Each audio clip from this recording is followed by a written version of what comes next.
સુરતની યુવતી રાધા વસાણી કે જેમણે પ્રોફેશન છેલ્લા 8 વર્ષથી મહેંદી અને નેલ્સના બિઝનેસ સાથે સંકળાયેલા છે. મહેંદી નેલ્સને લઈને તે માત્ર લગ્ન પ્રસંગો કે ક્લાસીસ જ નથી ચલાવતા, પરંતુ એવું એક સોશિયલ વર્ક પણ કરે છે જે બધા માટે પ્રેરણા સ્ત્રોત બન્યું છે. કારણ કે શાળાઓમાં જઈને મહેંદી સ્પર્ધાનું નિઃશુલ્કપણે અનેક આયોજન અને આવા આયોજન કરવા પાછળનો હેતુ એ છે કે નાના બાળકો, દીકરા દીકરીઓને ભણતરની સાથે સાથે આ ફિલ્ડમાં કંઈક કરીને તેમના અંદર રહેલી કલાને બહાર લાવવી અને એમાં આગળ વધી શકે છે. મહેંદી અને નેલ્સ એ માત્ર એક બિઝનેસ જ નહીં, એક કલા પણ છે, એક એવું પ્લેટફોર્મ છે જ્યાં નામના સાથે કીર્તિ અને ઘણી મહિલાઓને પરિવાર માટે મદદરૂપ થઈને પૈસા પણ કમાઈ શકે છે. આજે નાના બાળકો જ નહીં, પરંતુ ઉંમરલાયક મહિલાઓએ અને નાની ઉંમરની છોકરીઓ પણ મહેંદી અને નેલ્સ શીખીને પોતાની ઓળખ બનાવી છે અને પોતાના પરિવારને આર્થિક રીતે મદદ કરે છે. જો તમારા આસપાસ કોઈ પણ આવી મહિલાઓ કે છોકરીઓ હોય તો તેને તમે આગળ વધારવા માંગતા હોય કે કોઈ પણ શાળામાં તમે આ પ્રકારની સોશિયલ એક્ટિવિટી કરાવવા માંગતા હોય તો ચોક્કસથી એકવાર સ્ટુડિયોની મુલાકાત લેવી જરૂરી છે. સીમાડા નાકા વિસ્તારમાં આવેલું છે, ત્યાં વિઝિટ પણ કરી શકો છો. મારું નામ નમ્રતા જેસડિયા છે. હું 4 વર્ષ પહેલાં RVS મહેંદી અને નેલ આર્ટ સ્ટુડિયોમાંથી મેં મહેંદીનો કોર્સ કરેલો. 4 વર્ષ પહેલાં મારું કંઈ એટલું બધું હતું નહીં, મતલબમાં હું મારી રીતે ઓર્ડર લેતી, પણ થોડાક સમય પછી મને મેડમનો સાથ મળ્યો. હું એમની સાથે ઓર્ડરમાં જવા મળી. એ મને ફૂલ સપોર્ટ કરે છે, પર્સનલ લાઈફમાં બી અને બિઝનેસમાં બી. મેડમ જ્યાં સોશિયલ એક્ટિવિટીઝ કરતા હોય ને ત્યાં તેમના એકલા નહીં, મતલબમાં તે ગ્રુપની બી સાથે લઈને કામ કરે છે. અને સ્પેશિયલ થેન્ક યુ કે તમે મને મહેંદી શીખવાડી. મારું નામ રાધા વસાણી છે. મહેંદી અને નેલ્સના બિઝનેસ સાથે હું છેલ્લા 8 વર્ષથી સંકળાયેલી છું.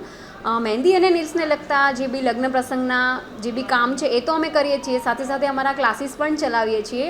આ સિવાય અમે એક સોશિયલ વર્ક એ ટાઈપનું કરીએ છીએ, જેમ કે કોઈ પણ સ્લમ વિસ્તારની કોઈ સ્કૂલો છે જેમાં કોઈ બાળકો છે જે લોકોને આ ફિલ્ડમાં આગળ નીકળવાનો એક ચાન્સ મળે, એના માટે અમે લોકો નાની નાની સ્કૂલોમાં જઈને કોમ્પિટિશન કરીએ છીએ કે કોઈ પણ બાળક છે કે જે અત્યારે અમને આ ઉંમર પર 25-30 વર્ષની એજ પર જે સ્કિલ અમારી બહાર નીકળે છે, અમે એ ઈચ્છીએ છીએ. અમારો મોરલ મેઇનલી એ છે કે જે નાના બાળકો છે એમને ત્યારે એ ફિલ્ડ પોતાની છે એ વસ્તુ એ લોકોને ખબર પડે કે એ લોકો પણ આ ફિલ્ડમાં ફ્યુચરમાં આગળ પોતાનો બિઝનેસ કરી શકે છે કે પોતે આગળ નીકળી શકે છે.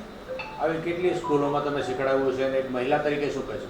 આવી ઘણી બધી સ્કૂલોમાં અમે કામ કરેલું છે કે જેમાં મહિલાને લઈને એકચ્યુઅલી મારો પહેલો પ્રોગ્રામ અમે મહિલા સશક્તિકરણના દિવસે જ કરેલો કે જે બી નાની ઉંમરની છોકરીઓ છે જેમને પરમિશન નથી મળતી. અમારો મેઇન ટાર્ગેટ એ છે કે એ છોકરીઓને એક સપોર્ટ મળે, એમને આ એજ પર એક સપોર્ટ મળશે તો એ લોકોને મોટી એજ પર આગળ નીકળવાનો એક ચાન્સ મળશે. મારું નામ રિંકલ ભંડેરી છે અને હું એક મેરિડ વુમન છું. મારામાં એક એવું ટેલેન્ટ હતું કે જેનાથી હું મારા ફેમિલીને મદદ કરી શકું. એ મારું જે ટેલેન્ટ હતું એને મારા ઇન્કમમાં જનરેટ કરવા માટે મેં રાધા મેમનો સંપર્ક કર્યો અને એમને મને બહુ સારું એવું ગાઈડન્સ આપ્યું અને એનાથી હું હવે ઇન્કમ જનરેટ કરી અને મારા ફેમિલીને હું મદદ કરી શકું છું.